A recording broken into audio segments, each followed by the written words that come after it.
orang yang bebas. Iki ceritane Nabi Ibrahim ketika sebelum dia itu menemukan kebenaran, 3 ayat mengalami dia itu kebingungan.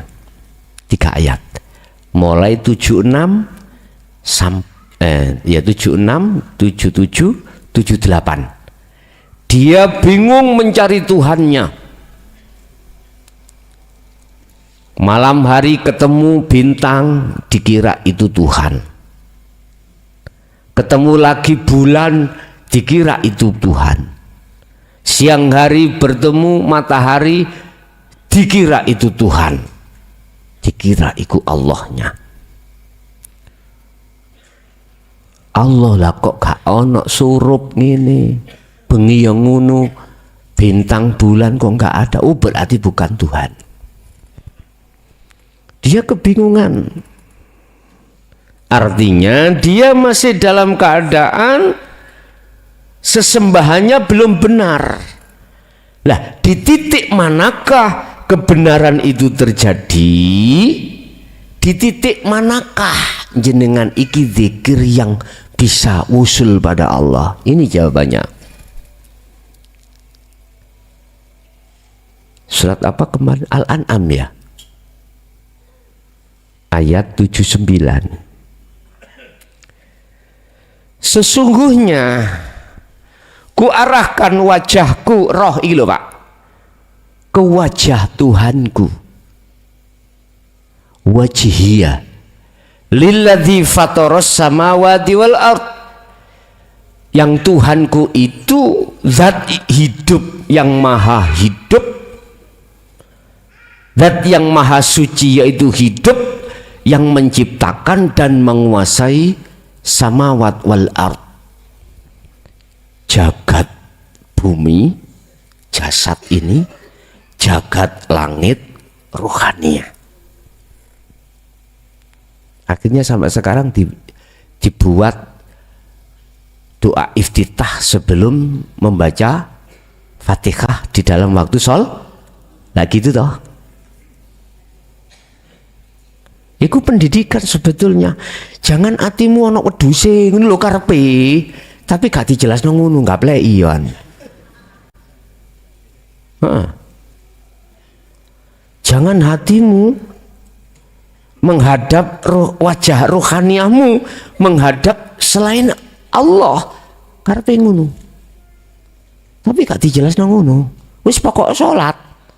Ganjaramu gede. Surga sing kok trimo. Sing kadang ngoten ya. Padahal Quran niku doa iftitah itu Quran.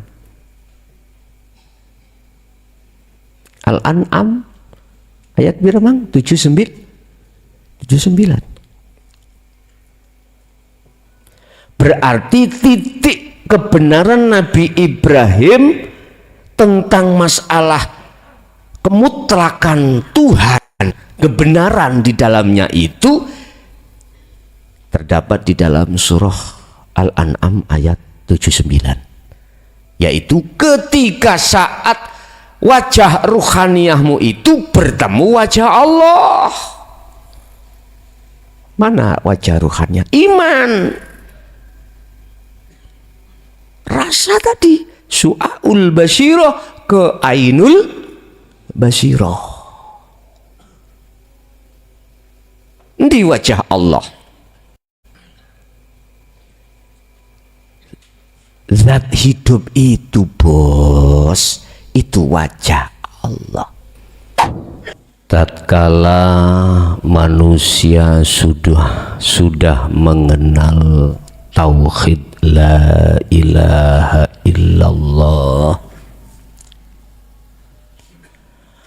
maka seharusnya dia harus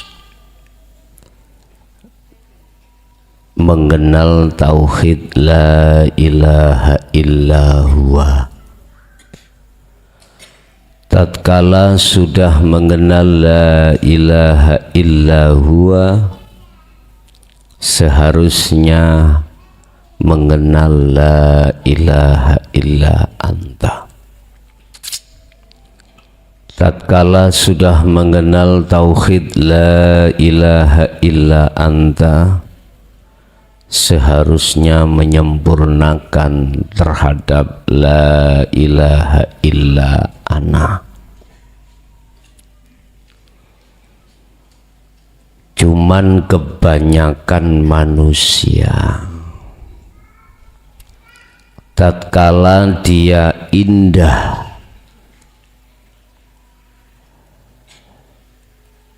bergelimpangan dengan perkara-perkara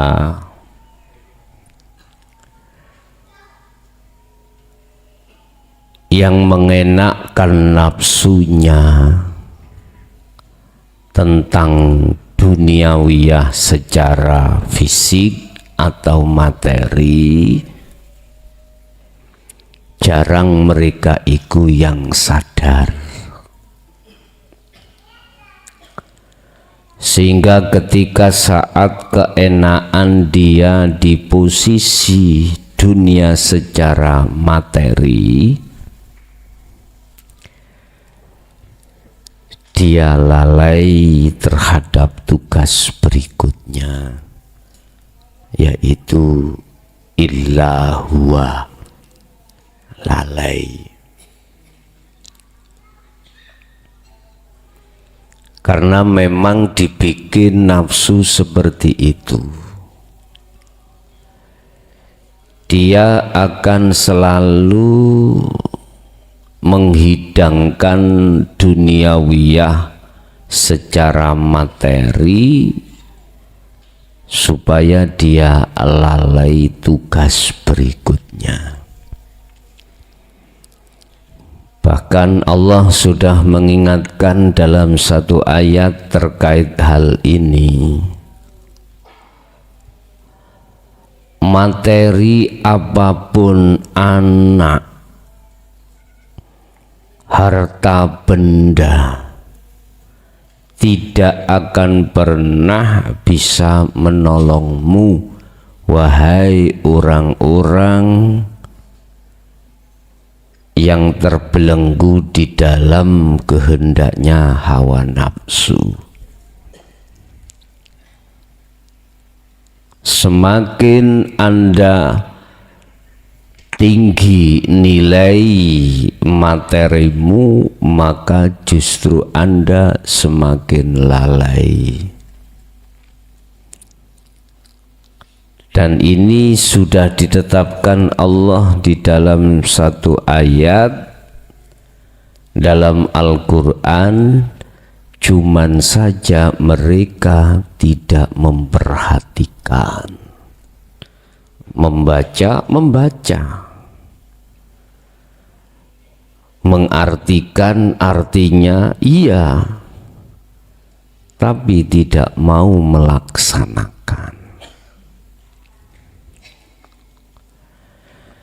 Tatkala manusia sudah lepas dari jeratan yang satu masuk kepada berikutnya, jangan dikira itu enggak dijerat.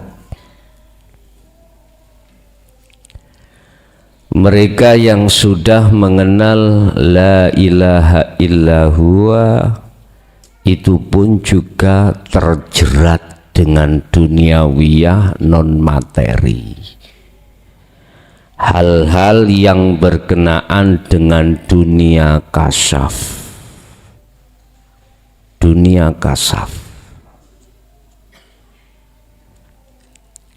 Di dalamnya nafsu berpedoman, jangan pernah kau lepas lagi dari jerataku lewat dunia kasaf ini. Quran bacaannya tidak pernah putus, sholat 5 waktunya, ngaji jalan terus,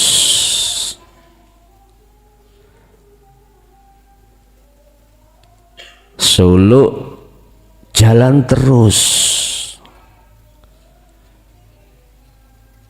Cuman hasil daripada suluk itu Allah kasih anugerah, dan anugerah ini yang disebut sebagai kasaf karomah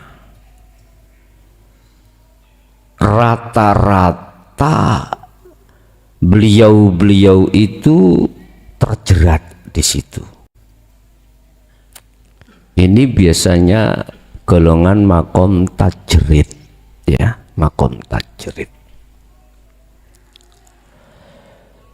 Banyak keahlian dalam diri kita yang berkedok menolong orang lain. Memang betul. Cuman secara prinsip hati ini belum sadar kalau kita itu masih dalam belenggunya hawa nafsu. Karena posisi di sini belum mengenal zikir sirul asrar bereng, belum. Saya lihatlah yang sudah puluhan tahun berzikir khafi, saya lihat pasti muncul satu karomah. Dengan begitu kita berprinsip untuk menolong orang lain, katanya. Apa bisa kita makhluk sejatinya itu bisa menolong orang lain, padahal menolong dirinya sendiri tidak bisa? Iya. Ada satu rahasia yang sampai detik ini belum berani membuka di kalangan golongan-golongan tersebut. Apa? Malam hari ini tak buka, geger mesisan geger. Contoh saya kasafnya luar biasa, Pak. Contoh umpama, di dalam diri saya sudah dipenuhi nafsu angkara murka yang berbentuk merasa dan meyakini aku bisa menolong Anda.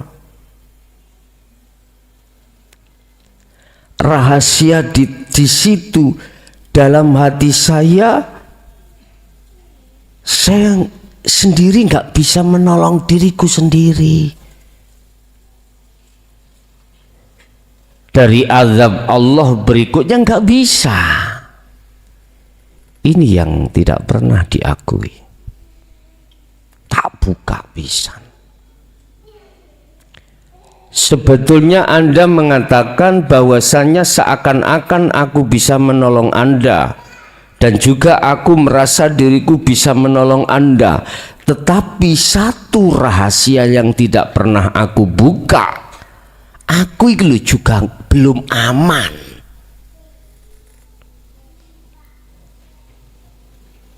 Tentang diriku pada Allah belum aman.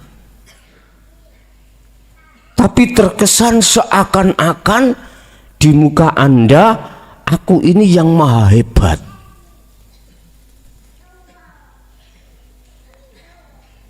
Ayo ndang sadarono. Walaupun kita itu bergelimpangan karomah, kita tahu apa yang akan terjadi. Tiap saat dan waktu saya tahu kliwar-kliwere malaikat. Apa kliwar-kliwere? Hah? Mondar-mandirnya malaikat. Tahu saya, ini dunia kasaf, Pak. Sehingga saya tanya, kate nanti nang pamanmu lapo, ini tak cabut nyawa nih, sok kapan ben? Takoki.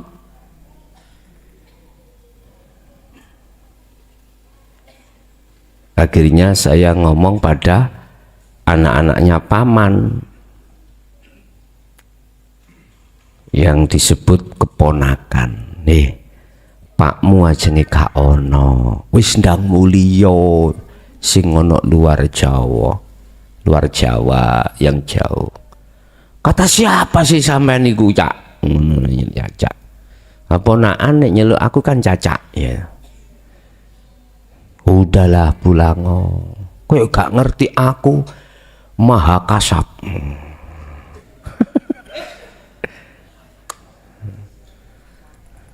Anak mahane. Ahli kasap aku iki goblok. Loh, ndelalah kurang 2 hari lagi memang mati. Iya. Allah ya Karim. Di dalam hati saya itu cuman satu yang tidak pernah aku buka. Apa itu? Aku merasa juga belum aman. Nanti kalau kembali kepada Allah itu nyampe apa enggak tahu. Nah ini. Udah, berhentilah kau.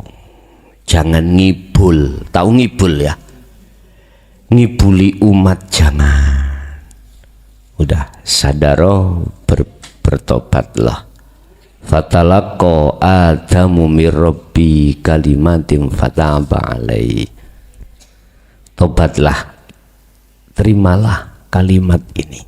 Apa yang dimaksud kalimat Nabi Ibrahim adalah dinul haq. Isi daripada dinul haq ini, isi materi sistem di dalam agama yang mengesahkan pada Tuhannya, cara untuk mengesahkan pada Tuhannya. Ini kalau memang sudah sadar, maka disitulah Nabi Adam menerima sirul asrar. Anda kalau Nabi Adam kalimatin, kalau Anda dinul haq, la ilaha illa anta.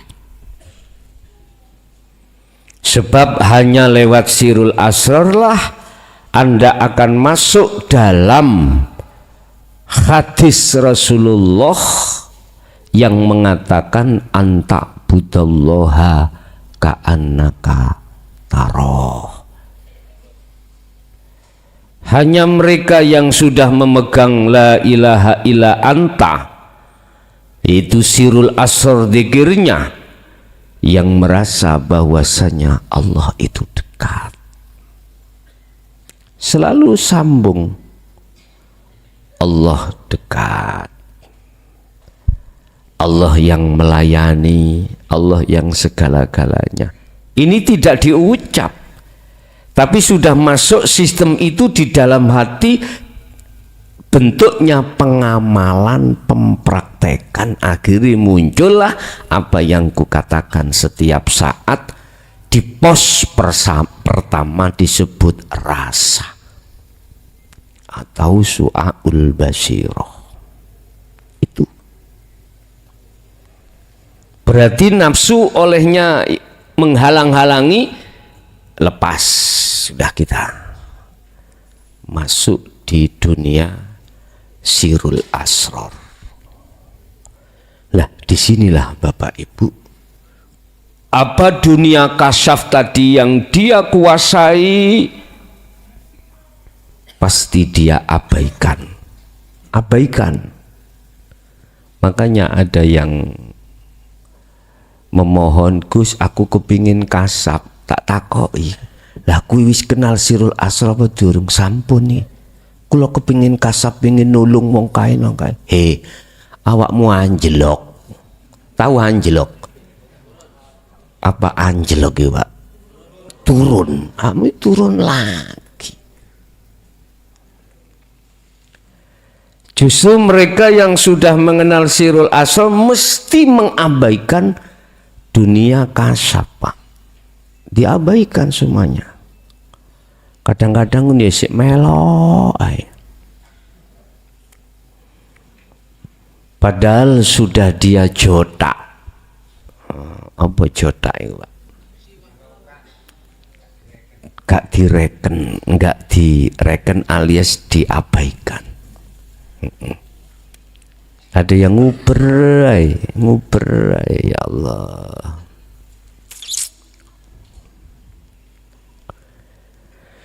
Dia lebih fokus untuk mengasah la ilaha illa anta, mengasah sirul asrornya. Lah inilah Bapak Ibu, kalau sudah diasah sirul asrornya, maka di situ akan masuk di dalam golongan muhibbin dan golongan arifin. Tapi yang ada di bawah tadi ya ta, la ilaha illallah dengan la ilaha illahuwa, iki golongan disebut golongan al-ubad, ahli ibadah fisik. Ada dua golongan di situ.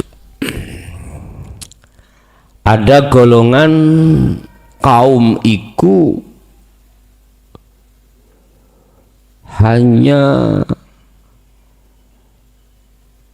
mengutamakan ibadah fisik.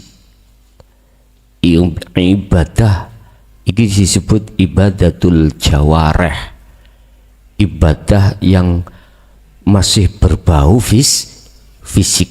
Ada kaum golongan yang seperti ini. Inilah yang kumaksud ahli hijab pada Allah.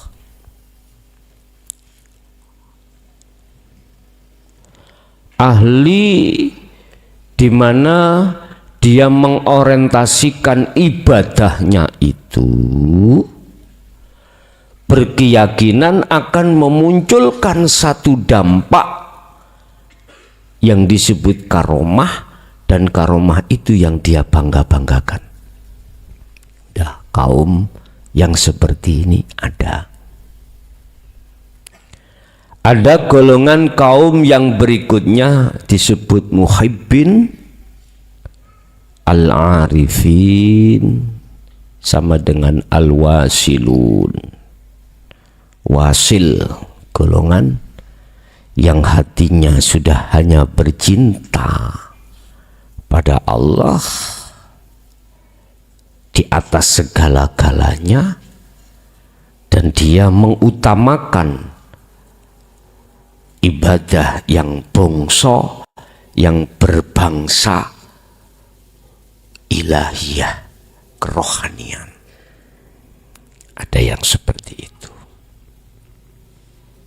Lah, golongan ini yang dipilih Allah sebagai kekasih ini. Dan pasti golongan ini berawal dari sirul asrar. Berawal sumbernya, awalnya itu dari la ilaha illa anta sampai ke la ilaha illa ana. Inilah golongan yang bighairi hisab. Ya.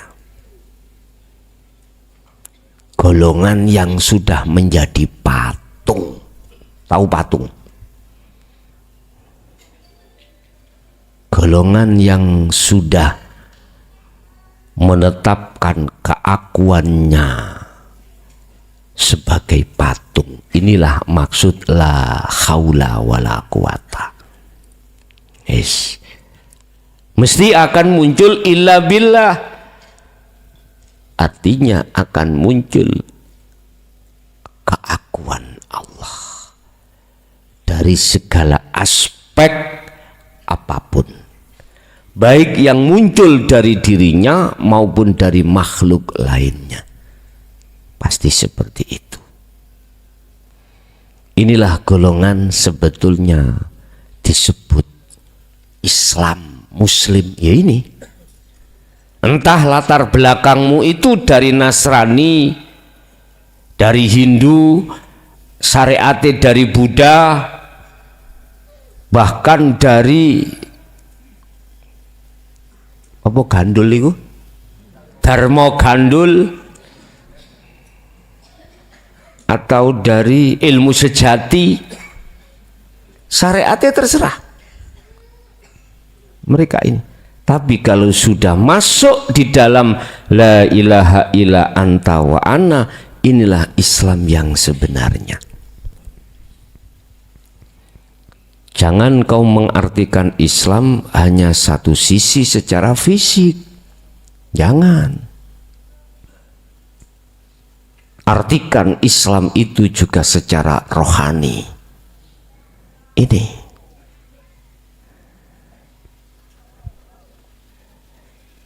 Bapak Ibu, golongan yang kedua disebut muhibbin atau arifin. Terserah, bisa jadi unsurnya dari dohiri syariat teko Islam, syariat teko Nasrani, syariat teko Hindu, Buddha, dan lain sebagainya, atau kepercayaan apapun. Bisa. Cuman pertanyaannya adalah selain agama Islam yang berpedoman lewat Al-Quran ini, apakah imam-imamnya mengajarkan tentang pengesaan pada Tuhan apa enggak? Tinggal pertanyaannya di situ.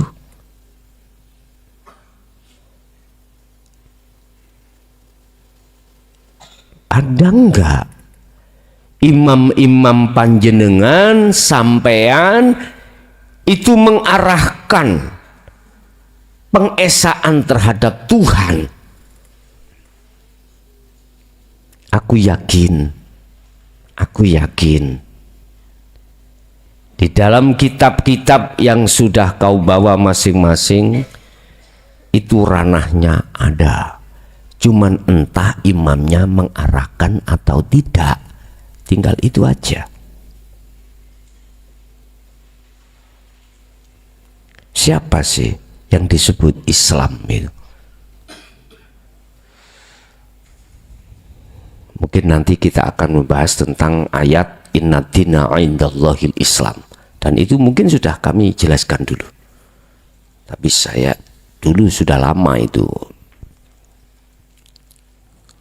Ada Islam pandangan manusia, ada Islam pandangan Allah. Di situ kan sudah dikatakan sesungguhnya agama yang diridhoi di sisi Allah adalah Islam. Islam dari kata apa? Pasrah. Untuk bisa selamat kau harus pasrah. Pasrah kepada siapa? Ini. Kita ngomong mah gampang. Wis aku menanam padi sudah, saya pasrah pada Allah, pada Tuhanku yang menumbuhkan dan lain sebagainya. Modal lah kita 2 juta. Ketika mau panen menuai, hancurlah. Nah, hati kita ngerunjal apa enggak? Kalau ngerunjal, pasrahmu itu tadi epok-epok. Tahu epok-epok? Pura-pura. Ya Allah lapo biyen nganut awakmu dijodokno iki pungkasane tambah hancur aku.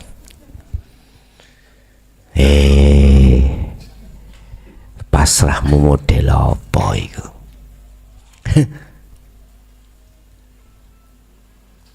Wis pasrah kula dateng jenengan, jodoh kula piye? Ya umurmu piro? 40. Tak kei swidak lah kok gak gelem. Namanya pasrah kan kudu nganut. kudu nganut. Yo, sing kufu Gus. Oh, sing ku. Umurmu pira 40, berarti njaluke enggak ya 35 ngono. Oh, ngono. Ya. Gemai 30 jebret. Tidak ada 1 tahun kaweker. Ngene nganut Gusot. Nyelomprongno. Greget nang ati. Duh. Dah. Iku golongan yang terbanyak ngoten niku. Nek enak gak ngomong. Nek gak enak maido. Makane jomblang, mak jomblang iku nasibe ya ngono kuwi. Sama dengan kita lah. Ketika menghadapi orang kesusahan, mobilnya mogok. Ketika susah didorong, jauh dorong, yo bosnya sudah jalan gak dimot, sing dorong tinggal dadah, matur suwun, enak pisan.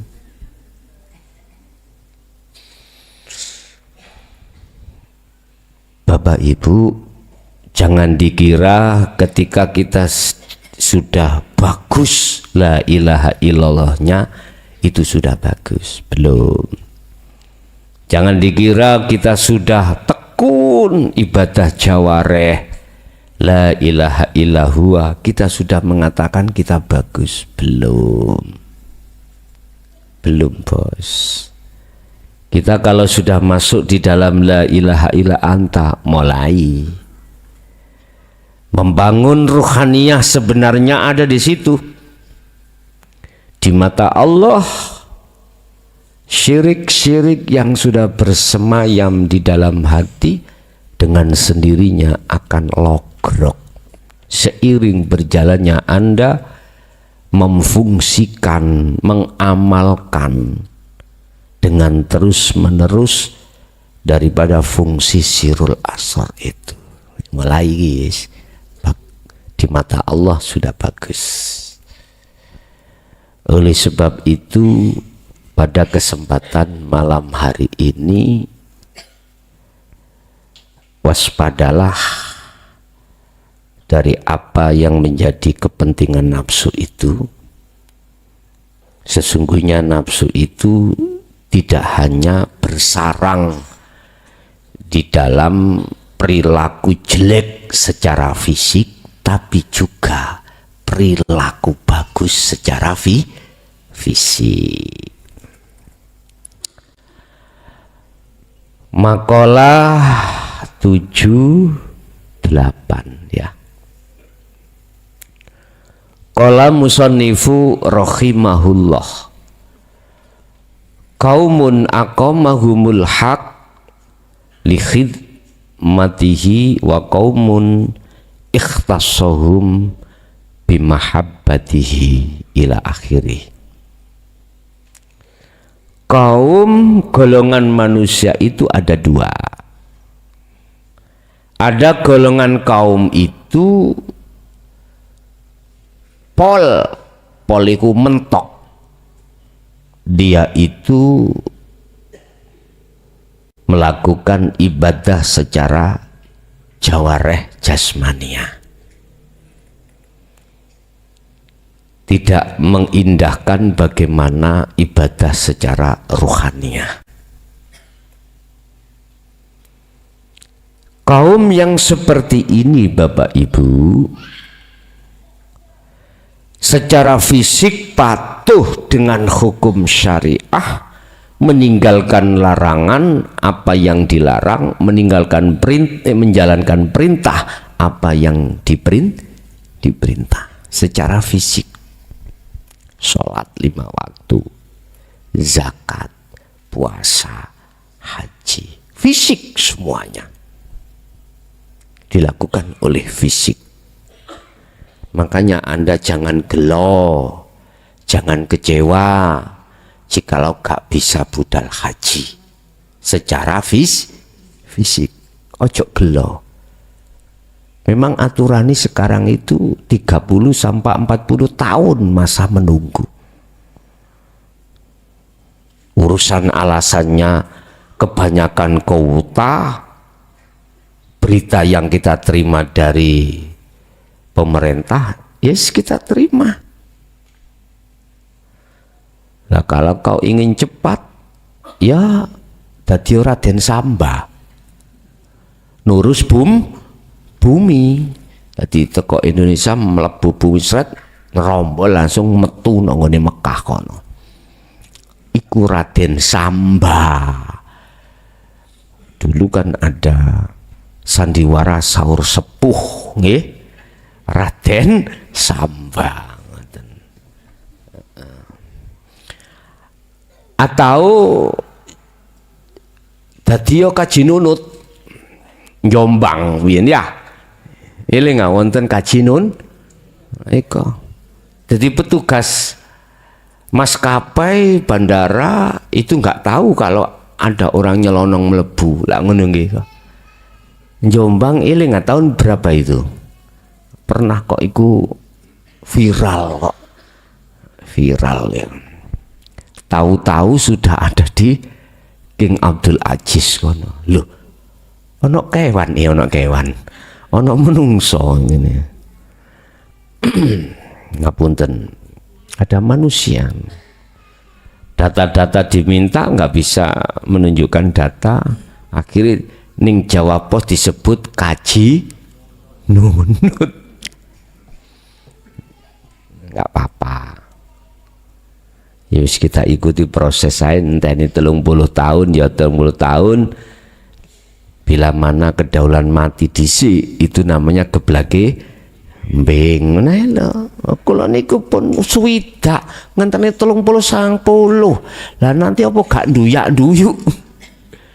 Wis sembuh kebijakan pemerintah kaya apa. Pun li khidmatihi, dia kaum khidmah kepada Allah secara fisik.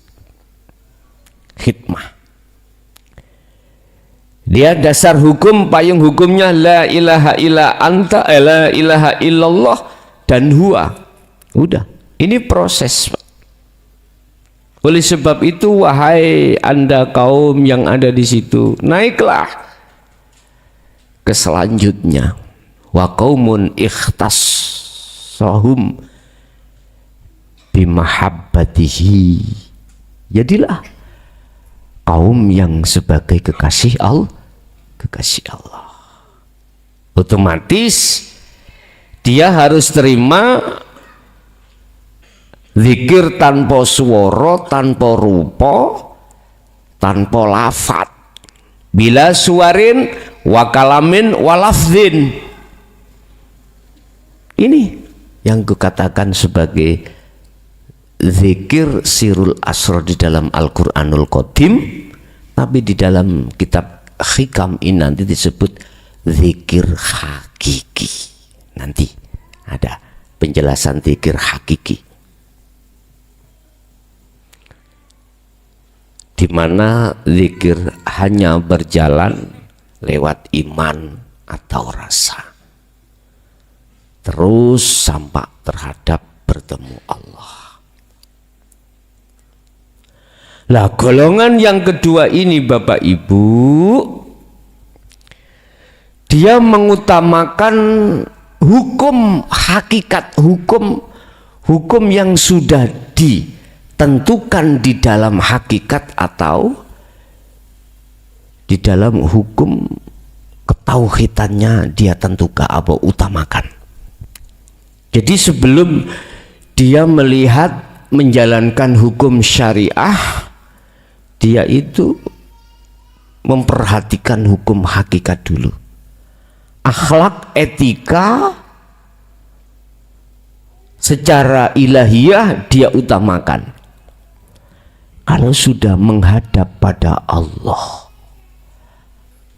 apa mungkin kau akan menyebut namanya? Gak boleh. Etika ya, etika. Sama dengan jenengan kalau sowan menghadap seseorang yang Anda hormati. Siapa mereka? Mungkin orang tua, Mungkin iku guru sampean laksana seperti itu. Anda ketika sudah bertemu gak mungkin akan menyebut namanya. Bapak jenengan namine Pak Imam. Gak mungkin jenengan iku imame dikatutno. Jenengan nyeluk Pak, mungkin gitu. Gak mungkin Pak Imam. Gak mungkin. Itu etika, gak boleh. Sama terhadap Allah. Anda tidak bisa ngucap, tidak bisa, gak boleh memang. Hanya diam. Hanya diam. Di dalam kediamanmu ada satu keyakinan imam, apa iman atau rasa. Meyakini, merasakan apa yang muncul pada dirinya atau di luar dirinya itu dari ya kuwi, ngono lho. Kawane nyebut ya kuwi. Ngoten mawon. Jadi gak wani nyeluk Allah, gak wani. Nyeluk Allah gak wani. Gak punya etika kalau kita menyebut namanya. Nyun sewu. Ini mereka-mereka yang golongan nomor 2. Lah, disitulah Bapak Ibu nanti anugerah karomah yang diberikan antara golongan 1 dan yang golongan 2 itu enggak sama. Enggak sama. Golongan yang 1, kaum itu di mukasyafah, golongan yang nomor 2 itu di musyahadah.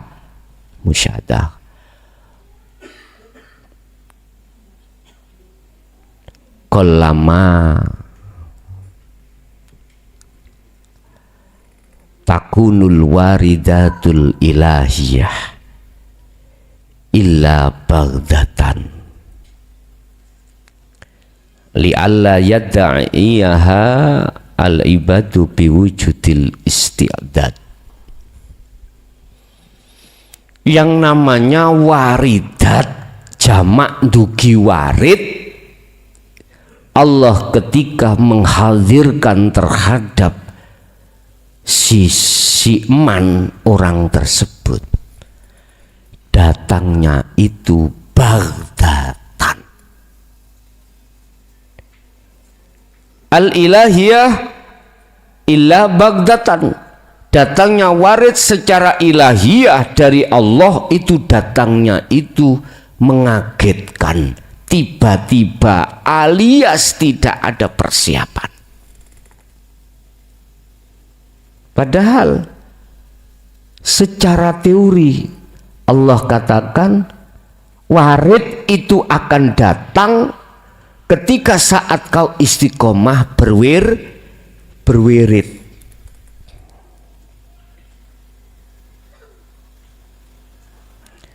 Mengapa Allah mengatakan al-ilahiyah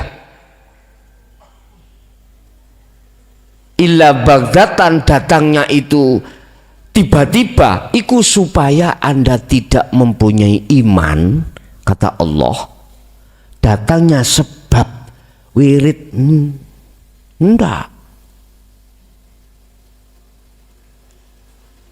Sebab karena aku, kata Allah gitu.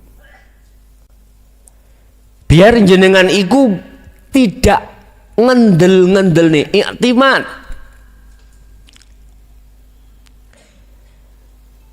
Ngendel-ngendel nih lakuku, biar nggak ada di situ. Oh, kok gak aku wiritan sirul asor tiap saat dan waktu, gak teko-teko, nggak datang-datang namanya biar tidak seperti itu. Makanya datangnya itu kecuali dengan tiba-tiba.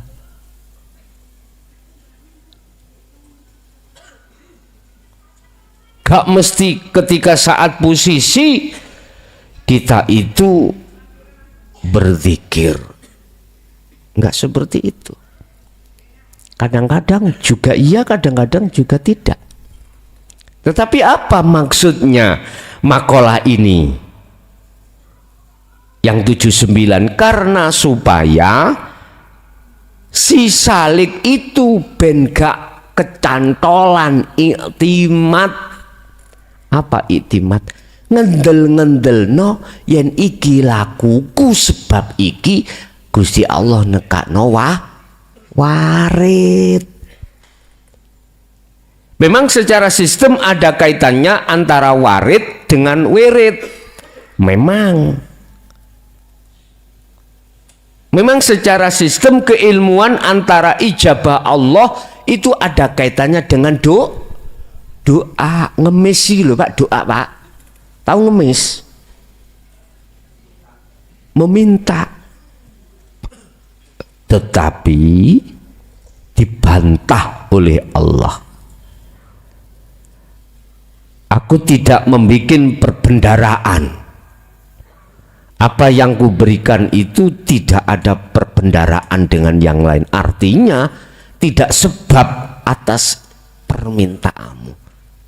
Sebab apa? Ya rahmatku. Lah di situ loh. Karena aku.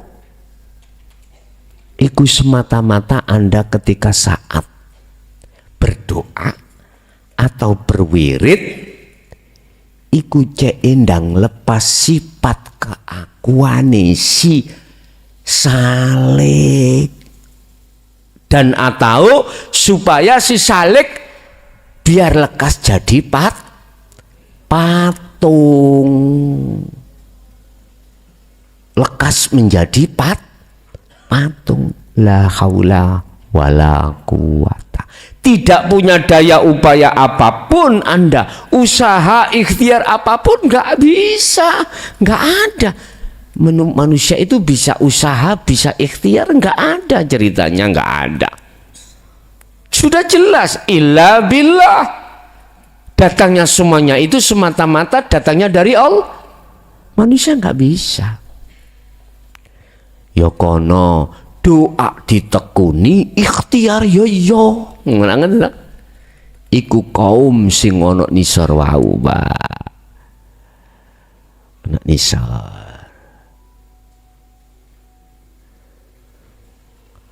Sopo nek kepingin melihat hamparan luas, naik kok ke atas. Tontok nisor jelas. Tapi kuwi ono nisor ndelok ndukur gak jelas. Dulu itu Pak ya, tahun sebelum Indonesia merdeka, telik sandi itu kalau untuk mendeteksi musuh yang jauh naik ke atas gunung bukit melihat, hati jelas, oh kai musuh si totuk kuno, musuh masih ada di sana, kelihatan. Sekarang apa? Pakai drone Pak, gak usah naik-naik, pakai drone. Apakah ada drone lewat nisor Pak?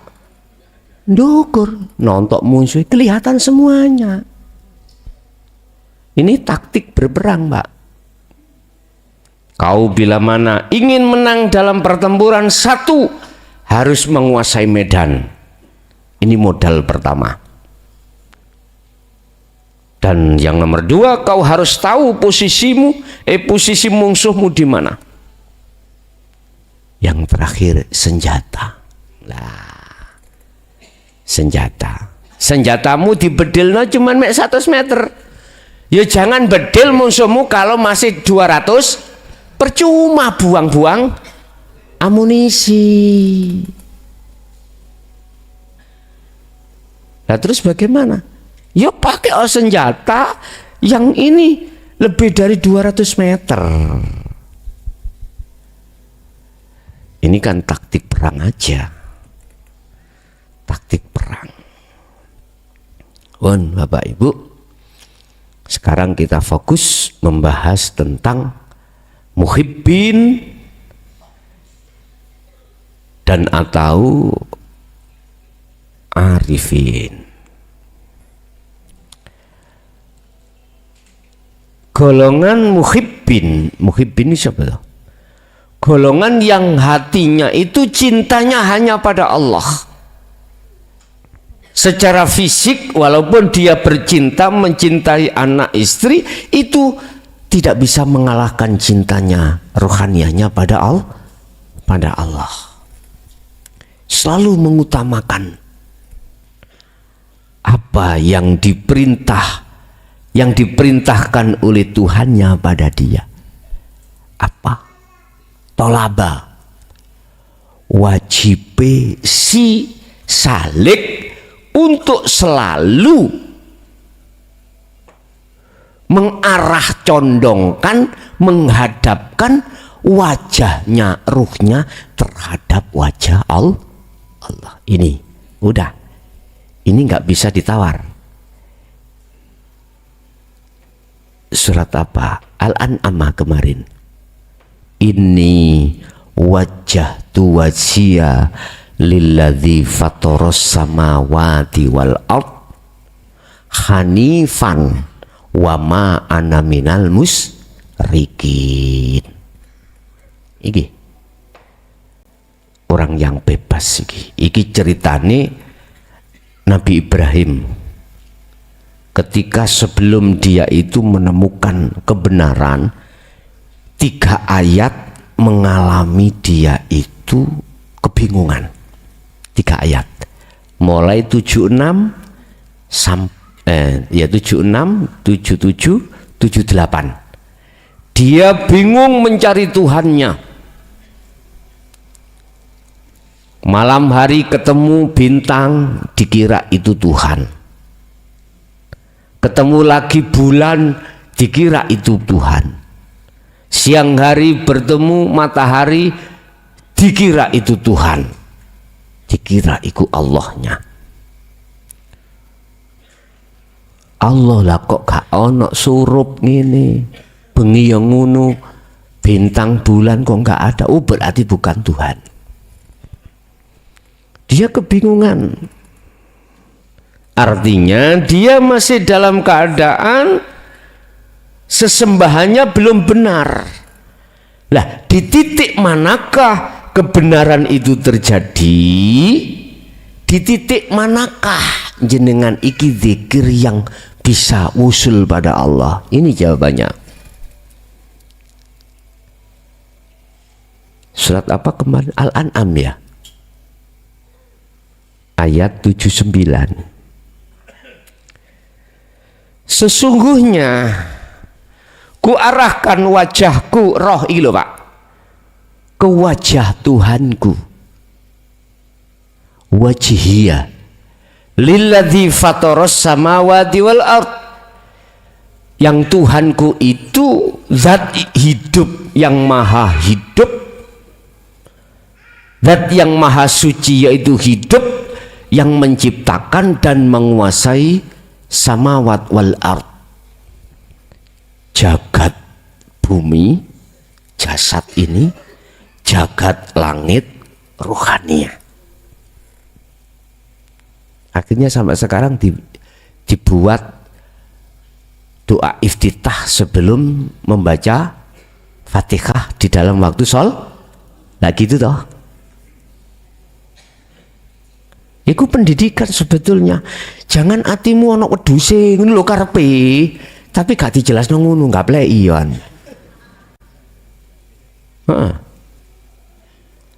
Jangan hatimu menghadap wajah rohaniamu menghadap selain Allah karepe ngono. Tapi gak dijelasno ngono. Wis pokok salat ganjaramu gede. Surga sing kok trimo. Sing kadang ngoten ya. Padahal Quran niku doa iftitah itu Quran. Al-An'am ayat berapa mang? 79.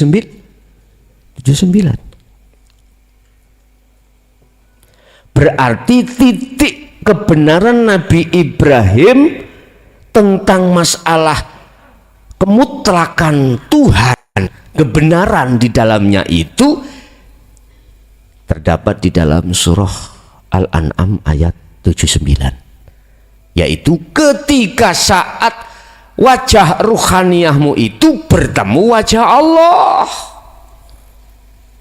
Mana wajah ruhannya? Iman. Rasa tadi su'aul basirah ke ainul basirah. Di wajah Allah. Zat hidup itu, bos, itu wajah Allah. Sehingga ketika saat hatimu sudah berselimut atau bergolong-golong, bercampur baur wajah ruhaniyahmu dengan zat hidup, ya udah. Jangan heran kalau kau lupa rokaatmu,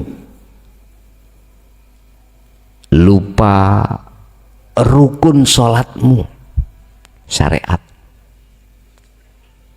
lupa bacaanmu.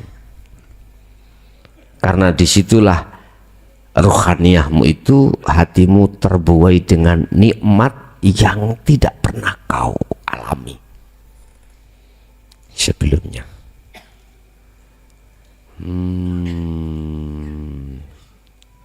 Gak percaya? Coba buktikan. Terus bagaimana mungkin Anda akan paham tentang Al-An'am 79 manakala tidak dibuka cara Anda untuk menghadap terhadap wajah Allah lewat dzikir sirul asr yang terlahir dari la ilaha illa anta? Nggak bisa. Wis dikuno ono kali kangkung, petu ono, golek ono, ya sampak bolmu metu ya ora bakal temu. Iya Pak, tahu bol amen, dubur lho, ambeien iki lho. Nek wis metu go nang rumah sakit dipotong mak es. Umur-umur wis tuwek ngono kakean ngeden, kebanyakan ngeden. Wis gak kaya waktu cilikane biyen. Akhirnya sering lara geger. Iku mergake bolmu ganjel ngono lho. Lungguh gak esok suwe ya ngono kuwi. Basir apa? Bawasir, wasir ini lah ya, bahasane wasir. Bapak Ibu,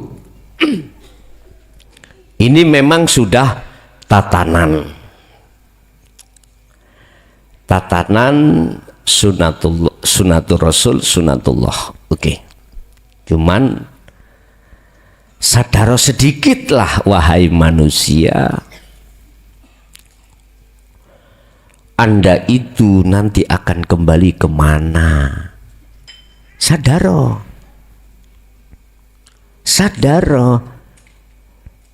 kalau kau akan ditagih janjimu, sadar. Siapapun diri Anda dan apapun agama Anda, kalau Anda sudah sadar tentang ruhaniyah, mesti akan lekas. Bibinau belajar memahami tentang ilmu ketuhanan. Itu pasti. Siapapun Anda kalau sudah masuk di wilayah ilmu ketuhanan, mesti tidak seperti karakternya waktu sebelumnya tentang masalah mikir urusan dunia. Iya. Dulu ya, bingung kapan aku ndang nikah, mikir ngoten.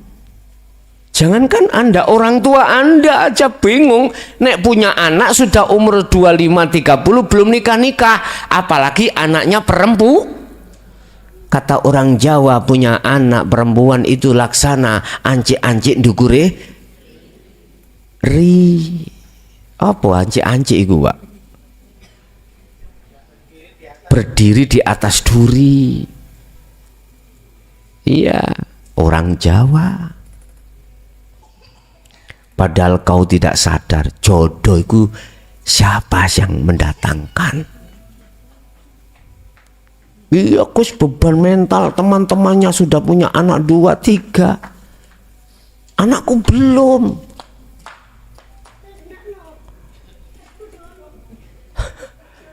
Beban mental. Kayak gini gak ada beban mental.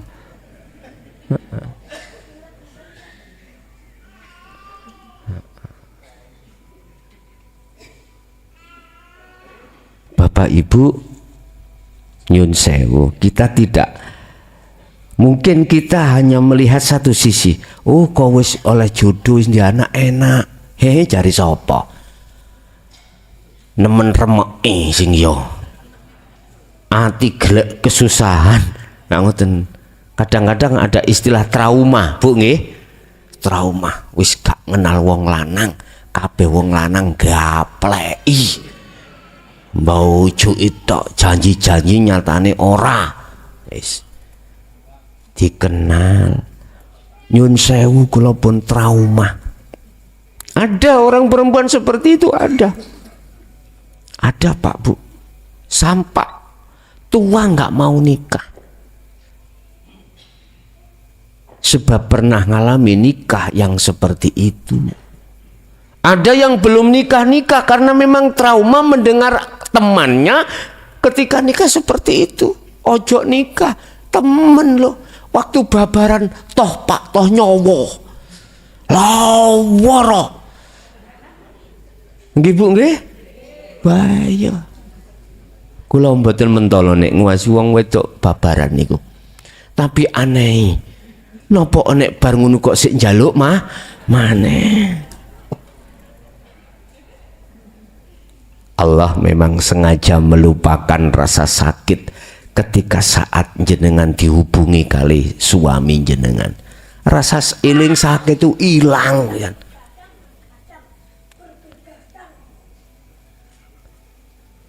Tapi ono arek cilik ngomong ngono re.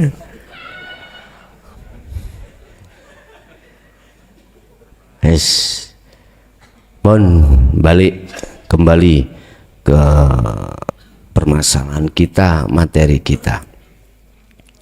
Al-waridatu al-ilahiyatu illa bagdatan. Mengapa Allah kok mendatangkan warid itu di saat kita itu tidak mempersiapkan? Alasannya tadi supaya kita tidak kemasukan iktimat. Ngendel-ngendel nih wirite dzikiri sirul asal. Yang kedua, supaya lekas melepaskan keakuan hamba yang bisa berzikir. Biar kembali supaya dia menjadi patung dan menetapkan semua itu Allah. Disitulah warid datang. Masalah fungsi daripada warid sudah saya jelaskan di depan dulu. Pertama adalah mengusir nafsu, penjajah ruhaniyahmu, keakuanmu. Yang kedua adalah menghantarkan kau sampai ke musyahadah. Udah bertemu pada Allah, akhirnya disebut al-arifin, al-arifun. Begitulah. Jadi sesuai dengan bab 76 yang kemarin itu, jangan kau remehkan kedatangan warid atau warid itu, karena sesungguhnya warid itu datang khususnya mereka yang sudah membawa sirul asrar dikarenakan tekunnya kau itu selalu berzikir yang disebut wirid. Tetapi ingat, untuk bab berikutnya, mengapa di sini Allah katakan illa bagdatan, datangnya itu tanpa ada persiapan, supaya si salik itu tidak muncul iktimat, ngaku-ngaku, ngendel-ngendel no dari amaliyahnya. Nah ini supaya enggak itu, akhirnya si Salik itu lekas menjadi patung, la haula wala quwata, melepas keakuan hamba untuk bisa illa billah, bertemu Allah. Oke.